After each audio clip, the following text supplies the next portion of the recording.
კიევში გუშინღამით ორგანიზაცია თავისუფალი ზონის წევრი დავით ყიფიანი მოკლული იპოვეს. შემთხვევას მოგვიანებით საქართველოს ყოფილი პრეზიდენტი მიხეილ სააკაშვილი ოფიციალურ გვერდზე ამგვარად გამოეხმაურა. დათო კიევში იბრძოდა უკრაინისთვის და ესე იგი საქართველოსთვის, უკრაინისთვის და საქართველოსთვის და ესე იგი თავისუფლებისთვის. გავრცელებული ინფორმაციის თანახმად კიევში საქართველოს კიდევ ერთი მოქალაქე დაიღუპა.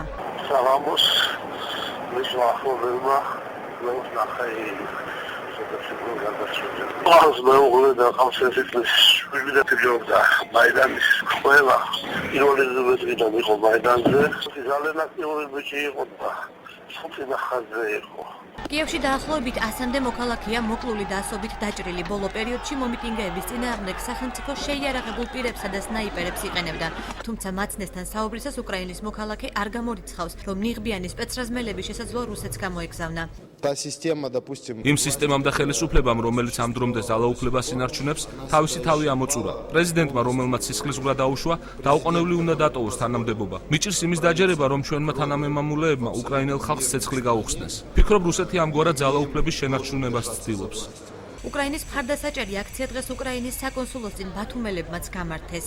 უკრაინელმა ხალხმა 250,000 ქართველები აფხაზეთიდან გამოგიყვნენ.